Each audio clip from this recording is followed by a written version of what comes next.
Welcome to the live stream, and we're here today to talk about coaching and languishing and this emotional state of depletion. Before we start, I wanted to take a minute and take a moment to recognize the suffering of people in Ukraine and in many places in the world. We haven't seen war like this in 2 generations. And I think that many of us are experiencing a new level of heartbreak and fear and loss, a loss of stability, a loss of hope, a sense that the world is in greater peril than it's been in many other times in our lives. And so for people who are suffering from this war directly or indirectly, I just wanted to take a moment and say I wish there was more that we could do, but at least we can say we care, and we're going to try to make the world a kinder place for all. Thank you for being here today. This last 2 years for many people has been an incredibly challenging emotional roller coaster, and the level of distress that we're seeing in our workplaces, communities, schools is unprecedented. There's a level of emotional pain that's widespread and difficult. And many people are experiencing what Adam Grant described as languishing. And we're going to start today by talking about languishing and then get into how, as coaches using emotional intelligence, we're working with our clients and working with ourselves on recognizing and engaging with and moving through this state of languishing and finding ways to recharge and help people recharge one another. So with that, I would like to welcome our panelists who are emotional intelligence experts and coaches from around the world. And I'm going to ask our panelists to each introduce yourself by answering this question. And those of you who are here watching, I would like to invite you to answer this question in the chat as well. When you hear the word languishing, what is a symbol or a metaphor or a picture that comes to mind? And so we'll go to Sue McNamara first. Sue, what does languishing look like or sound like or feel like to you? So to me, languishing feels like a deep, dark hole that I find very difficult to get out of. And you can kind of see the light, but at some level, I'm choosing to stay there and to feel that pain or that suffering.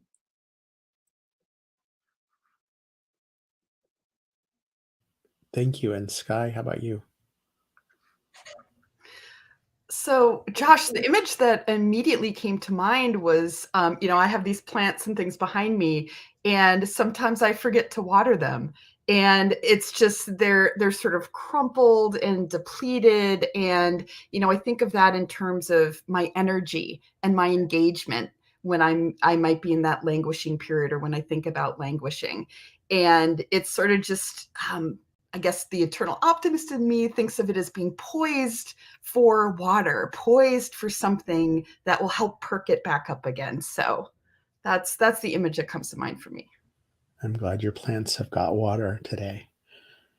Joyce, how about you? Yeah, when we talk about languishing, a well come to my mind. It's also about water. So a well is going to dry, but I can see somewhere lots of waters will come, and then it's life again. So I feel a little bit sad when I see that, but I also see hope. Yeah, thank you. Thanks, Joyce. How about you, Hong? Yeah, so in Vietnamese, we have this translation from languishing means a lack of energy. But I actually like one of the metaphors used by one of my clients is that languishing is like retreating to your bubble. And basically, you just lost the will to move out of that bubble. Thank you. Nihad. For me, the image that immediately comes to my mind, like I'm tangled, like there's different ropes and I'm unable to move freely. I feel heavy. There's lack of energy, lack of motivation, very slow movements, but not really energetic movements. So it kind of holds me back. Thanks, Nihad. And Lily. We are talking about the languishing. The picture in my mind is like a dark, locked room. And the feeling is kind of like stuck and have no power. And there's no hopeless. And dare not to see there's future for me. Yeah. Well, for me, Nihad reminded before we were on today about the symbols that we often use at 6 seconds. And this is one of our emoticons. And for me, kind of like Skye, I chose this one as the opposite of languishing. And this tree is a tree of life, and there's energy and there's growth. Earlier this year, I posted on LinkedIn that I felt like an old cell phone where you charge it up and in the morning it's at 100% and an hour later it's at 50% and it just like won't hold the charge. And that recognition led me to say I need to make some changes. And I'd like to go to that question for everyone now. As you think about some moment during this last 2 years, was there a moment where you really just ran out of energy? Skye, you want to share yours? Yeah, I have such a vivid image of it in my mind because it was during the same time that we had the orange skies in San Francisco due to the wildfires and the pollution. And that was kind of at that 6-month mark of the pandemic. And my husband wasn't working because he was in the entertainment industry and had no gigs. I had been overworking, a pattern I would fall into, kind of that workaholism in my consulting job, and just the final straw. And I think it was really close around that orange sky time because I couldn't go outside to, do the regular coping mechanisms. I had worked 40 hours over one weekend and I was just done, like just felt so depleted, and I didn't have the ability to go outside. I didn't have the ability to, get away or sort of use those tools. So for me, coming back from that was really sort of a 3-step process, focusing on renewal, on re-engaging myself, and on building something. So I had a couple of different ways I approached it from there. Thanks, Skye. Someone else have a memory of a time where Nihad? Yeah, actually, the beginning of the pandemic, and when for me first I moved from UAE to the US, and having the whole family working from home, though it's nice to have everybody around, but you realize that everybody needs space, and that could be really draining. That everybody's working and longer hours, not as the usual. So we are together, but we're not really together. That really made me feel heaviness. And even today, when you just mentioned it, Josh, it's like immediately I felt so much heaviness on my chest, just remembering these times when we are also the lockdown, part of that lockdown, like we can't go out, we can't do this. That also made us feel less hope maybe at that time and more feeling languished, I would say. Yeah. There's some unfortunate news about this, which is that research on other crises, the emotional burden and pain actually seems to intensify over time. When we're in the middle of it, it's hard, but then it's actually only afterwards where we can stop and say, wow, this has been really hard, that we start to actually really be impacted by the trauma. Which brings me to my next question, which is what's up with your clients right now? So you're all coaches. Many of you work with business clients as well as other clients. So what are some things you're hearing right now from your clients? Like maybe you can just pop out some keywords. And those of you here in the chat would love to have some keywords for you as well. What you're experiencing, what the people around you are experiencing, kind of if we could take a pulse check on the world right now, what are some of the feelings that we would be seeing and hearing kind of rising up to the surface? Go, Sue. I think there's a level of exhaustion and, just this moment in time now, coming out, we seem, of the pandemic, having restrictions and things lifted, and then this awful, tragic news from Ukraine this morning. I think people are just absolutely exhausted and have a mindset of what next? I don't know what the feeling is that goes with that sense of what next. Maybe it's threat.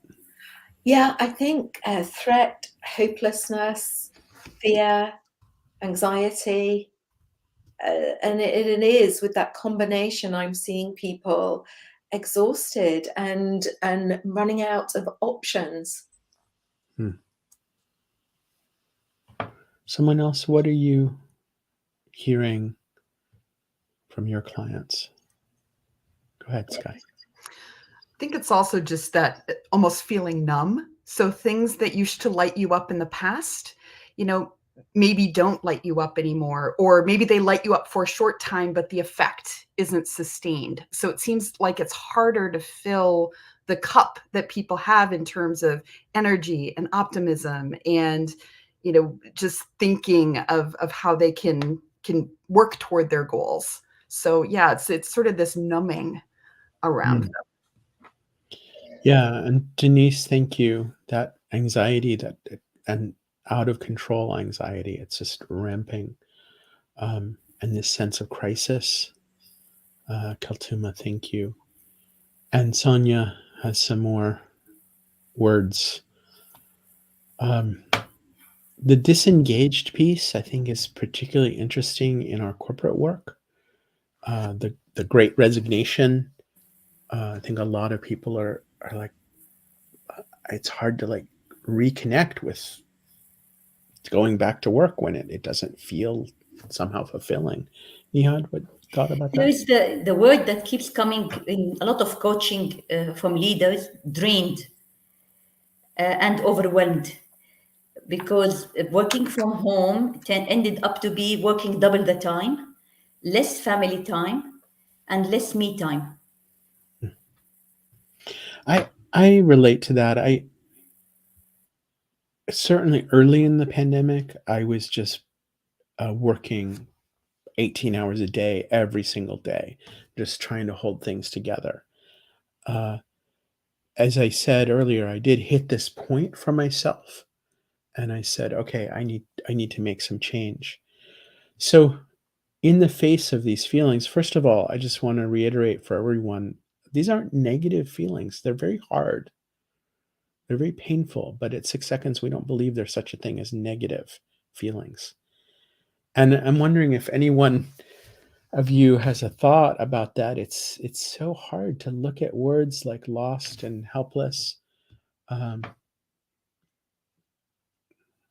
numb, threatened, overwhelmed. It's so hard to not see those as negative. So if they're not negative, what are those feelings? For me, they're unpleasant.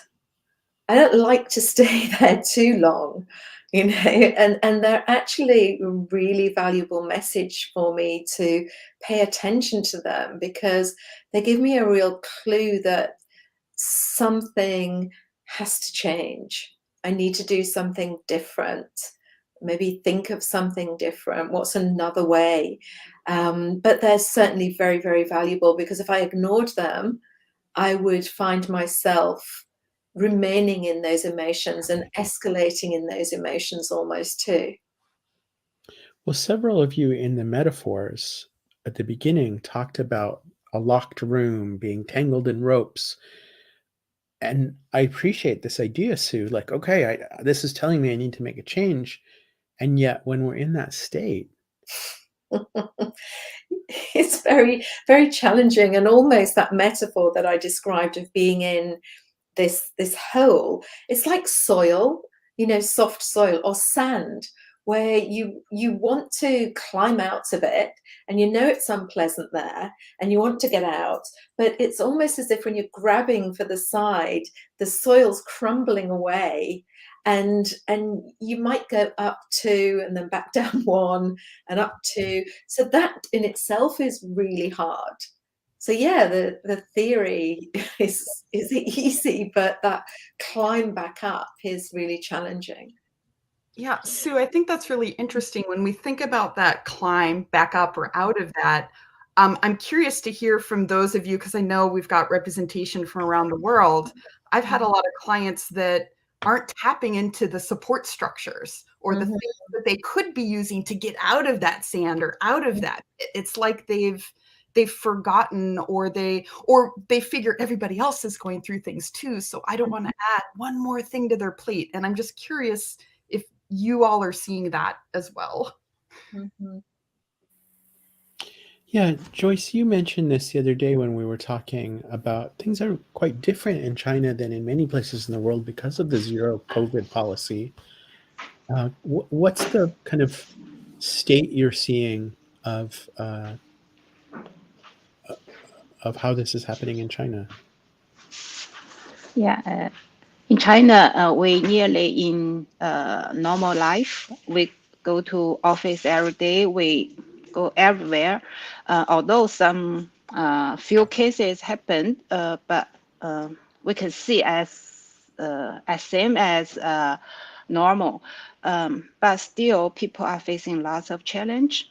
I can see in my company lots of colleagues, not only the senior manager, but include the frontline colleagues.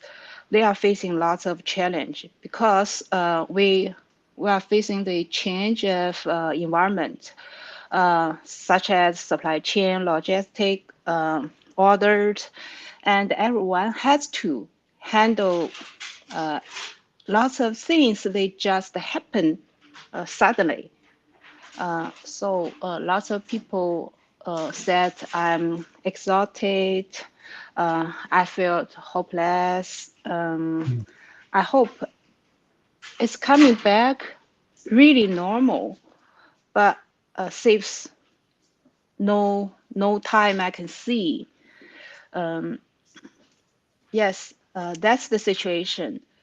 Sometimes I also suffer in that situation because lots of things just come to you together. You have to make them give the solution, but you never do it before. But I'm happy that I know my feelings, my emotions, that remind me that something wrong. You need to stop to think about what it reminds you. I fully agree with Sun that people need some help. They could not just for themselves. But I also agree with Skye that lots of people, they can see support around them, but not all.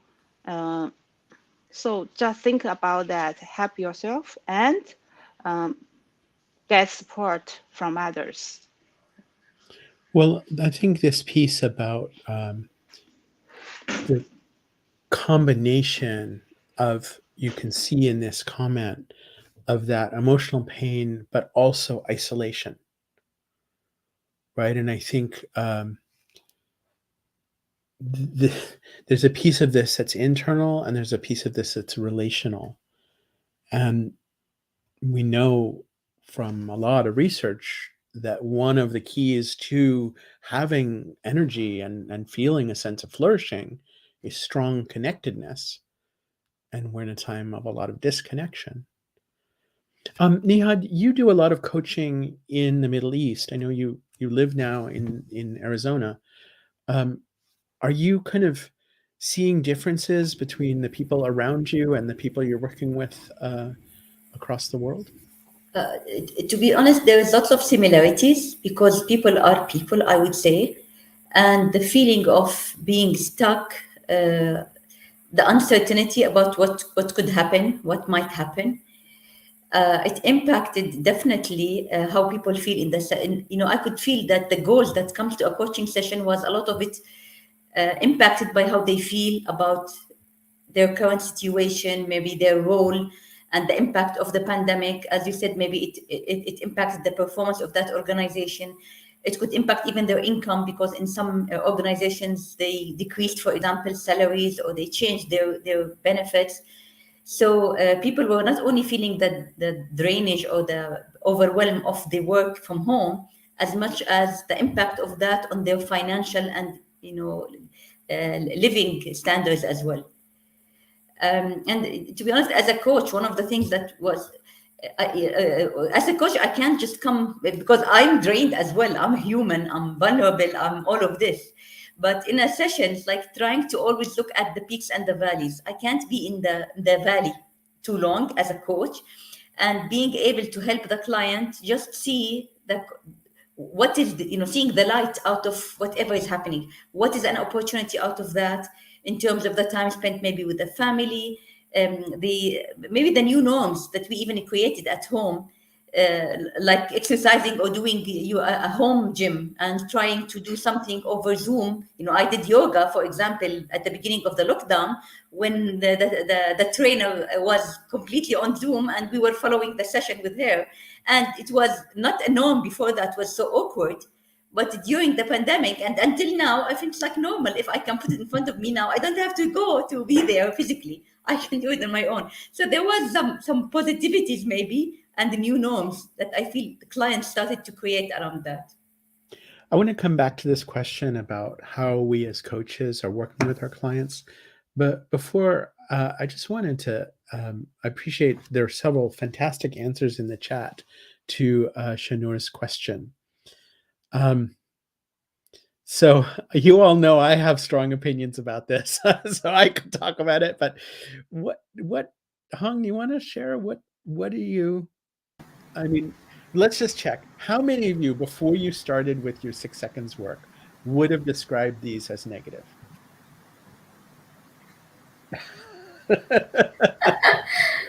So, Hung, why are these feelings negative? I think in many countries in Asia and probably around the world as well, labeling emotion is what we've been taught since we are a child.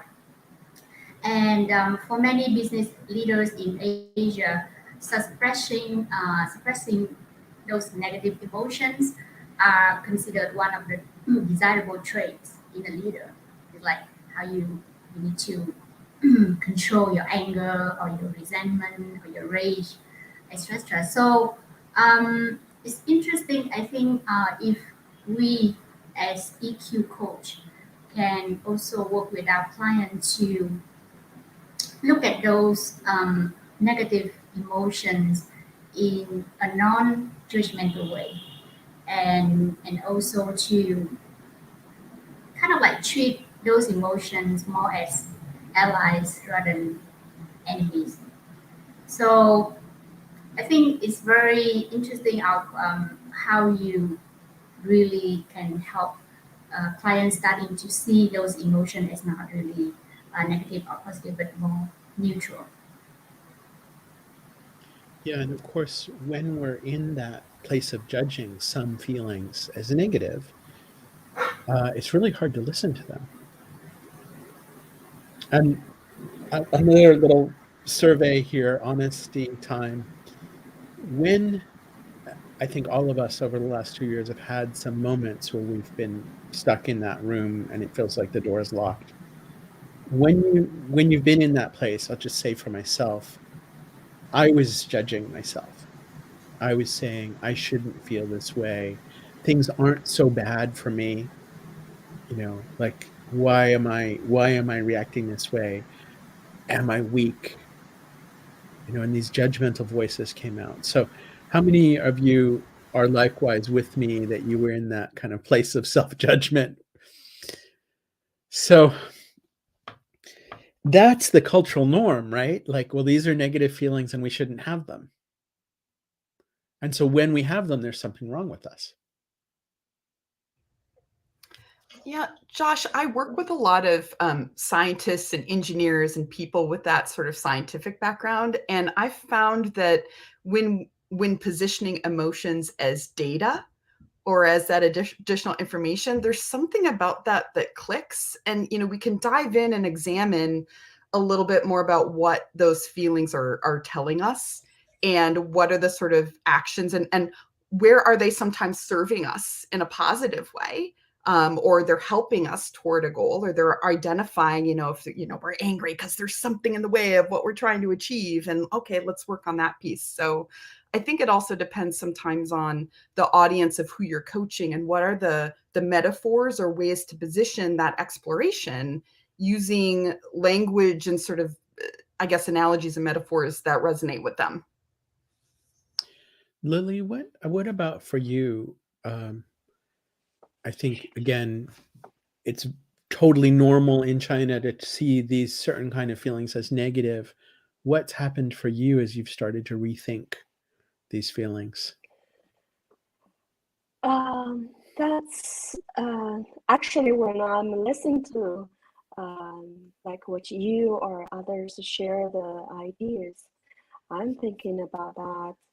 That's why our EQ coach app is so powerful. Of course, we think, yeah, in China, some of the managers, they think that it's not mature to bring emotion into work. So they stop. They don't accept emotion in the office. I have a client and they said, well, shut up. I don't want to listen to your emotion. So when we are talking about it, I said, well, if emotion is not negative or positive, the action that's after your emotion, what about how do you think about the influence or impact about the emotion? And then they kind of get back into the thoughts, or they will share the ideas that it's like, yeah, there's something push me, or there's something drives me do something positive actions. So they start to think about that way. So that's why I'm thinking, well, that's the values of our EQ coach. Yeah. When I hear let's leave emotions out of work, what I start thinking about is, yeah, we have, right? We've left out joy. We've left out belonging, connection, creativity, fun, wonder. We've left out trust. We've left out hope.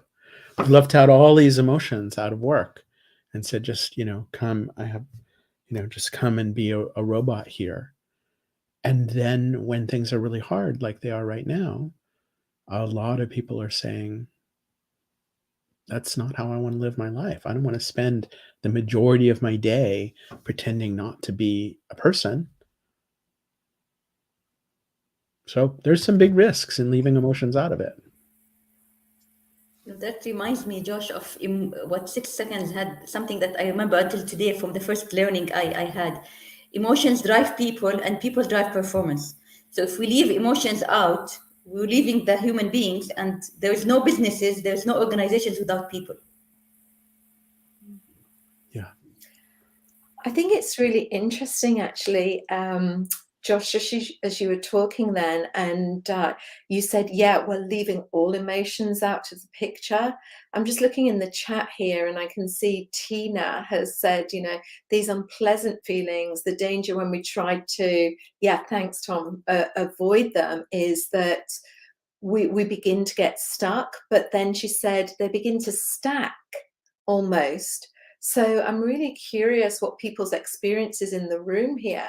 What's your experience of when, even though we are EQ coaches, when we've ignored that emotion, how have you experienced that stacking of emotion?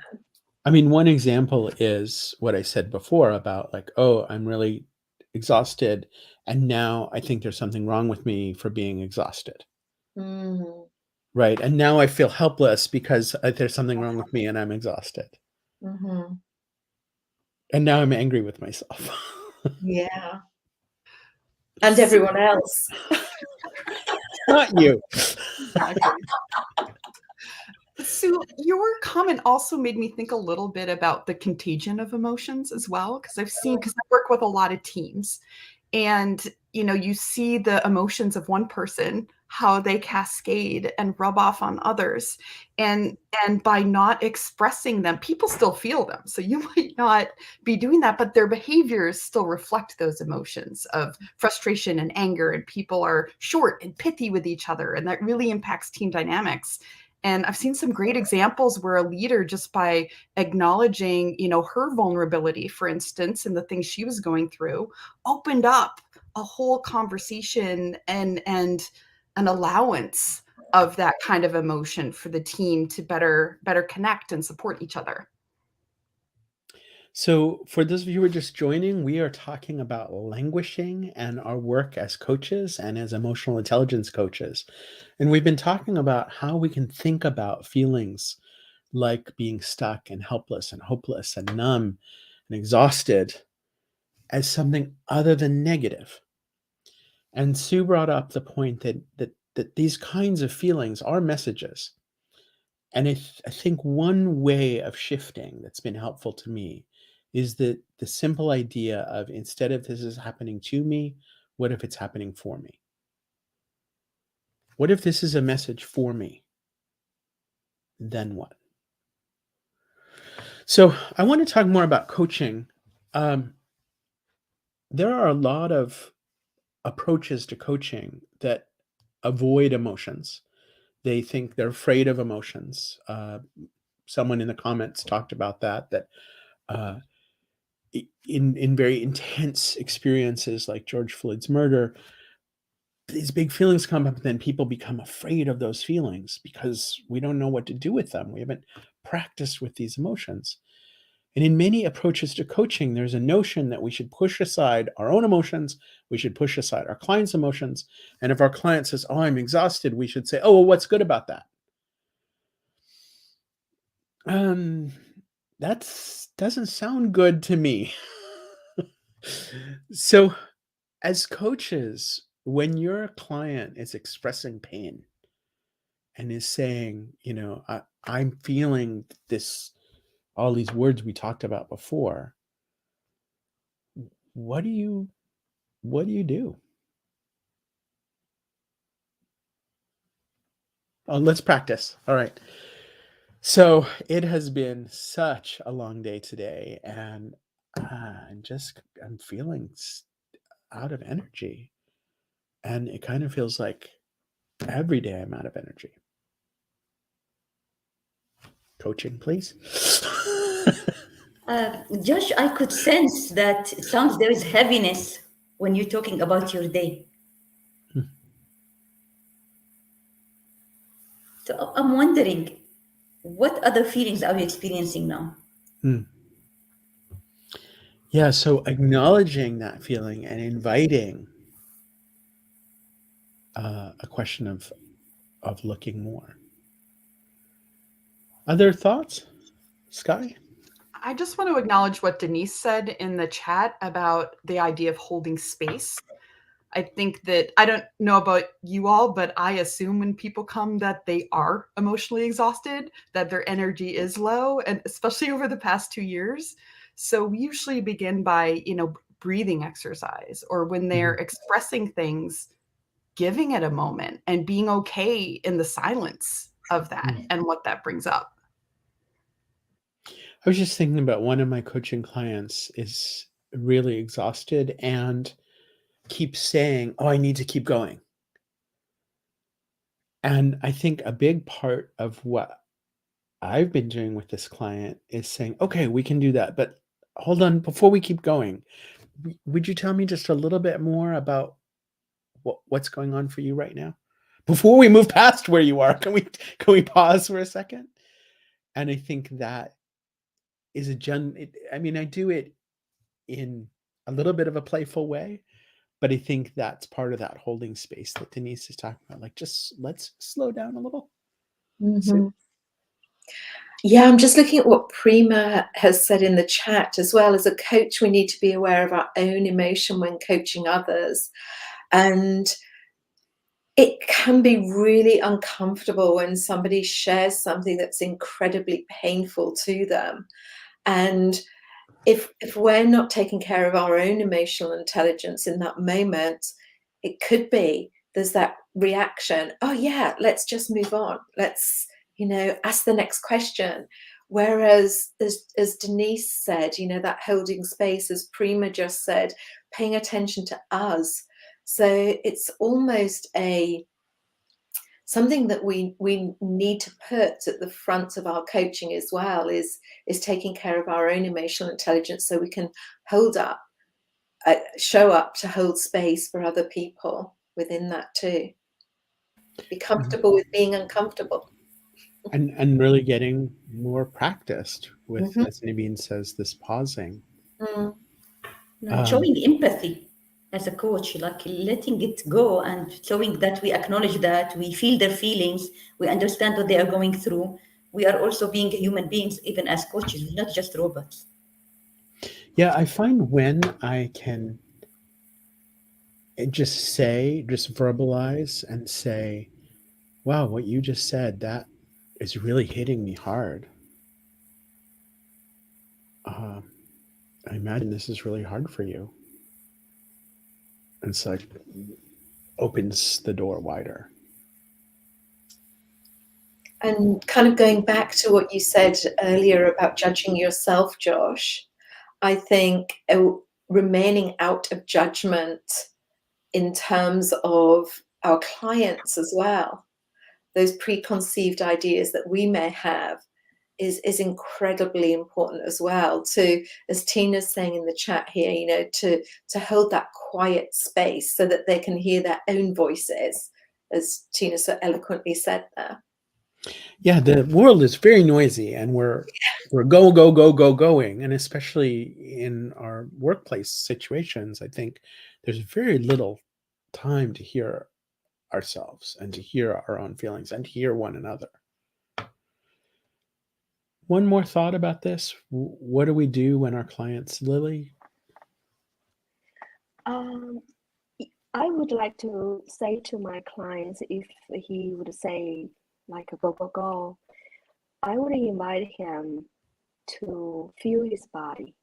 Would you please, we can go, go, go, but would you please right now just stay with your body and feel your body? How's that feeling? Yeah.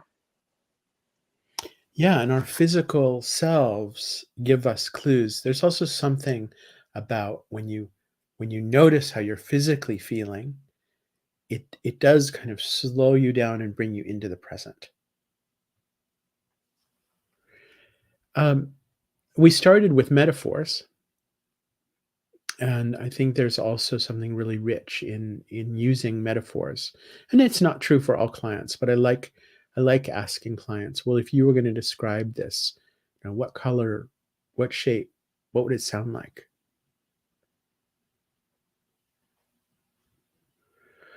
Well, it's wonderful to see people joining us from all around the world. Thank you, Dae-young. And I do want to mention this thing about compassion. Compassion is feeling with, right? And if we're afraid of feelings and we're judging some feelings, and it does make it quite difficult to feel with. So let's go back to this question about our self-care. And I'm wondering, I think Sue brought this up earlier, how are you dealing with this yourself? So here we are in all these kind of languishing pressures that we've been describing. So what are you doing for yourself? Who wants to go first?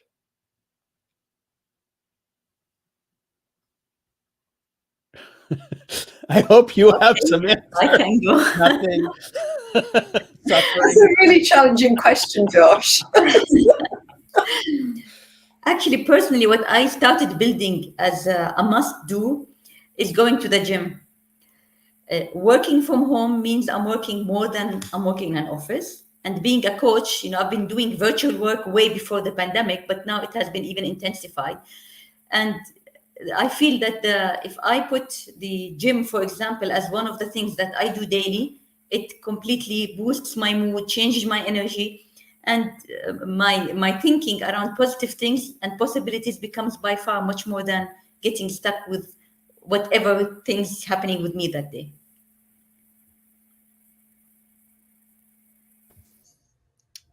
Josh, I'll say living in San Francisco, it's a bit easier to get out and enjoy nature and to do those types of things. I have a grove of eucalyptus trees I love to go and smell.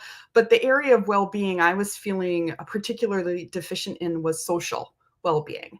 And so one of the antidotes to that angst for me has been actually in the virtual reality world.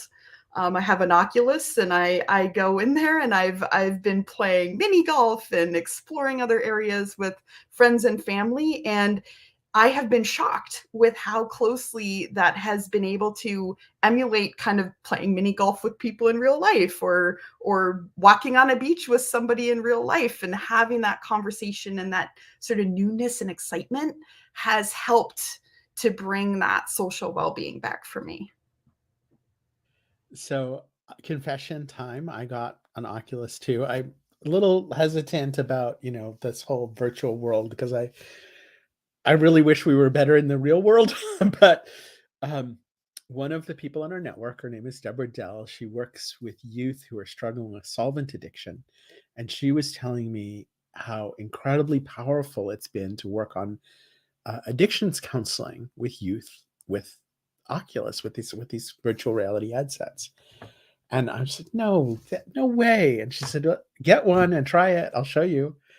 And I got one, and we met in the meeting space that the Youth Solvent Addiction Network has created online. And I've known Deb for a really long time. And I felt like we were sitting next to each other. And there's something so intimate, like it's like this person's whispering in your ear. There's something so different than being in these little boxes, even though it's animated. It's fascinating to me. So we can try one of our live streams there. Yeah, I was thinking it'd be great for certifications as well, Josh. Yeah, absolutely. Sign me up, Josh. I'm there. All right. We're going to have an EQ club in the metaverse. What else have you been doing for your anti-languishing? I would like to stay with myself and using the EQ coach card to ask me the question and get me back into normal. Yeah. That's a really powerful way.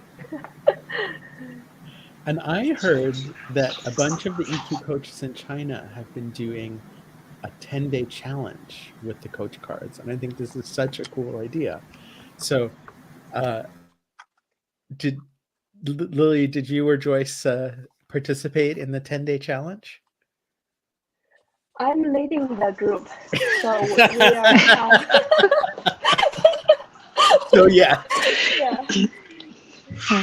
I can. At the beginning, we designed this.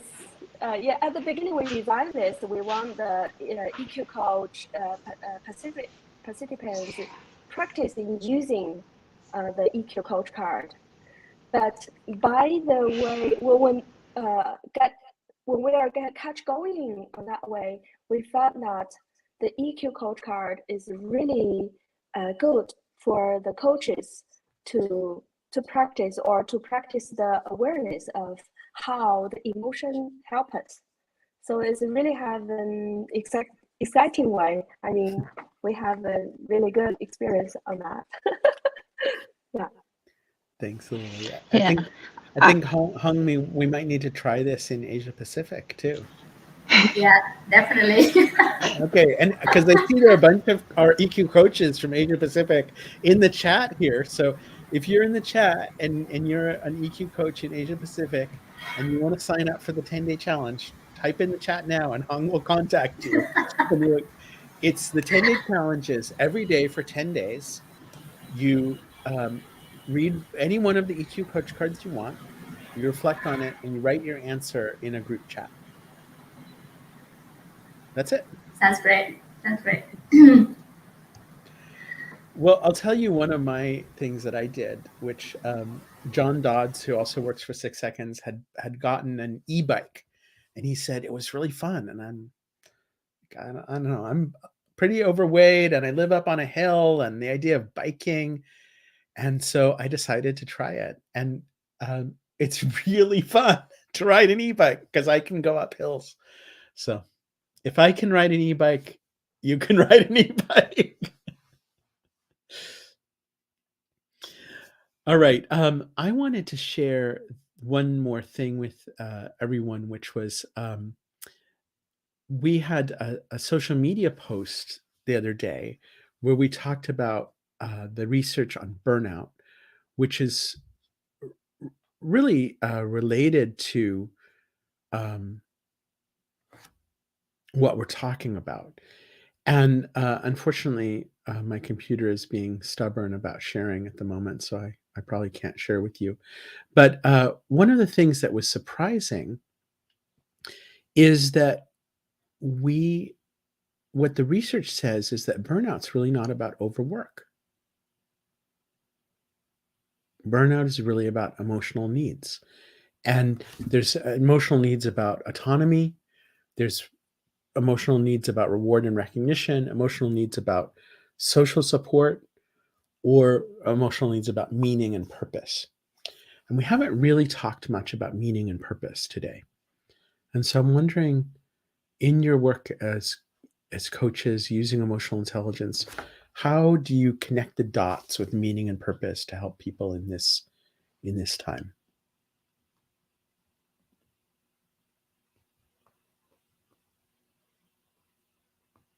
It's very problematic with coaches on a live stream because coaches are always happy to be quiet. And Yeah, we leave silence. Sue, you want to go first? I was just thinking when you asked that question, actually, because I really struggled when you asked the previous question about what have you been doing for yourself. I really struggled. But when you just asked this question about meaning and purpose, I think for me over this last 2 years, which has been, it's been quite a turbulent time in so many ways, for me, connecting what I'm doing to my purpose, to my noble goal, has really helped me, and it gives me energy and it propels me forward and helps me. It kind of puts the ladder down that sand hole that I'm trying to get up sometimes. So I think in helping clients, when we talk about their why, when we talk about connecting their decisions to their long-term purpose, is it moving them towards that or further away from that? There's a lot of aha moments in there, and you can see people light up. You can see people's energy levels increase when they think about why, not just for this moment, but in 10 years, 20 years, at the end of your days, why? Well, maybe we could ask that question to everyone in the chat as you think about this work that you're doing and your commitment to EQ and coaching. Why? What is that really about for you? Josh, your question sparked something in me because I've had a number of clients and teams that are working in also helping professions, right? So they have a strong sense of that mission and purpose. And I feel like there's an extra layer they put on themselves when they're working in those areas that, like I'm working with this group, or I'm helping to solve this challenge, or whatever it is. And they don't necessarily give themselves permission to do the self-care or to do the sort of exploration for themselves because they are living their mission and their purpose and doing it every day. It's too much. And so part of the coaching and discussions and workshops are around unraveling sort of how do we think about setting boundaries differently, or how do we talk about pulling in our support systems in new and maybe innovative ways, to still allow them to be working in an area where they're living that passion every day. And I feel like there are maybe some analogs to us as coaches too, right? We're doing this work that loves us and lights us up, but we do need to set those boundaries and think about other ways to be able to come as the best versions of ourselves to those discussions.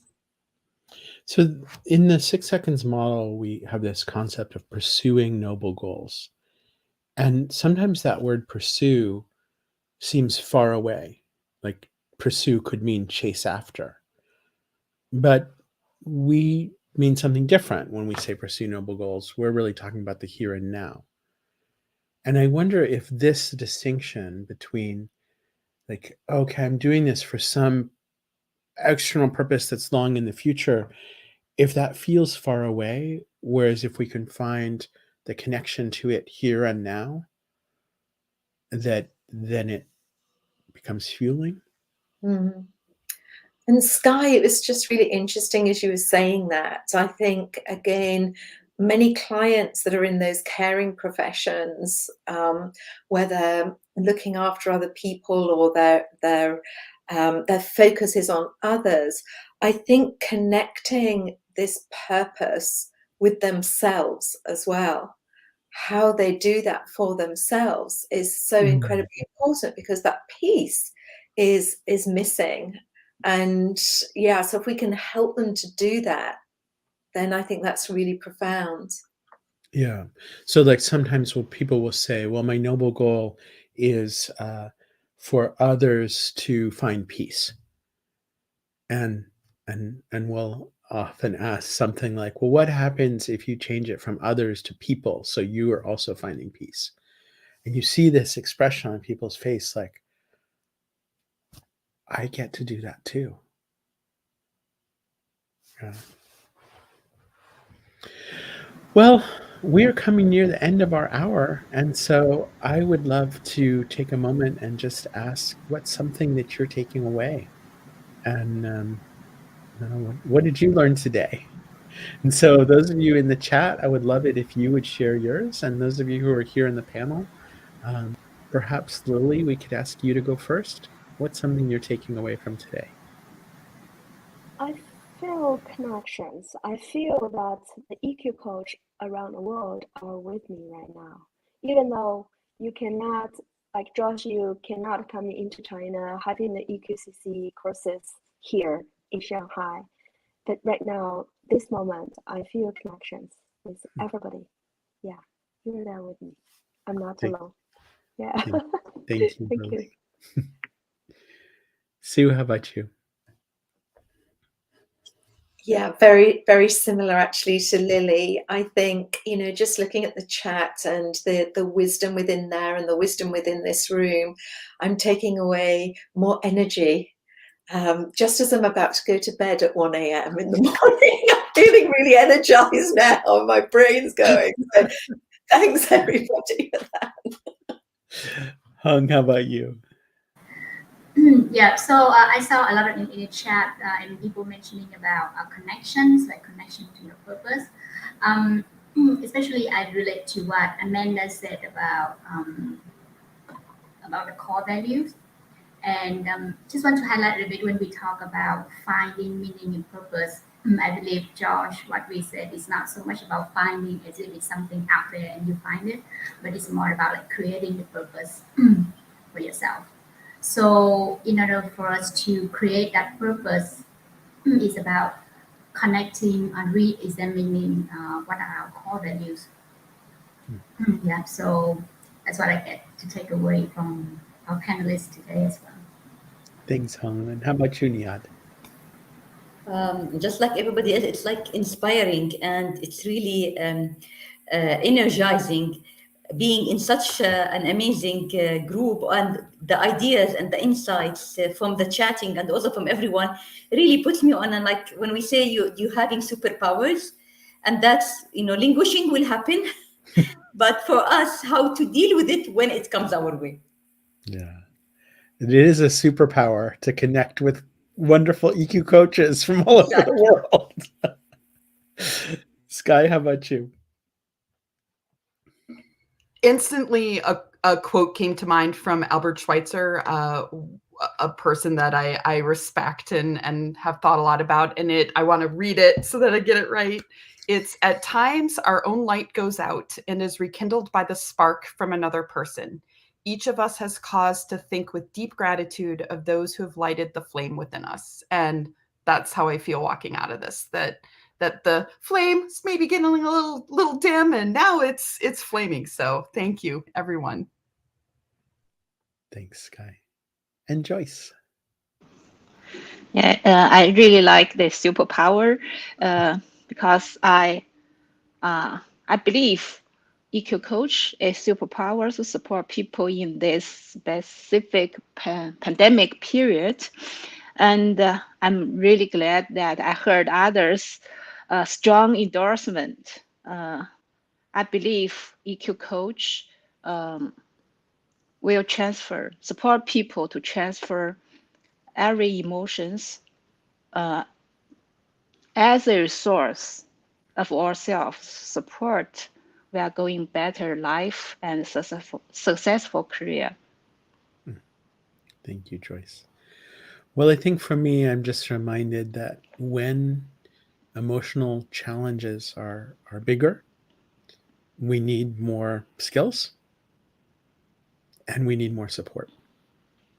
And the meaning of stress is that when the challenge is bigger than our resources, when the perceived challenge is bigger than the perceived resources, and there's something about being together that helps me feel a greater sense of resourcefulness in myself and together. So I'm grateful for that. And as we're facing so many challenges today, just kind of making it through this season. And thank you for the work you're all doing to bring emotional resourcefulness to your clients and the people around you and the larger community. And thank you all for being here today and for sharing your insights. Thanks everybody for watching. Thank you. Thank you.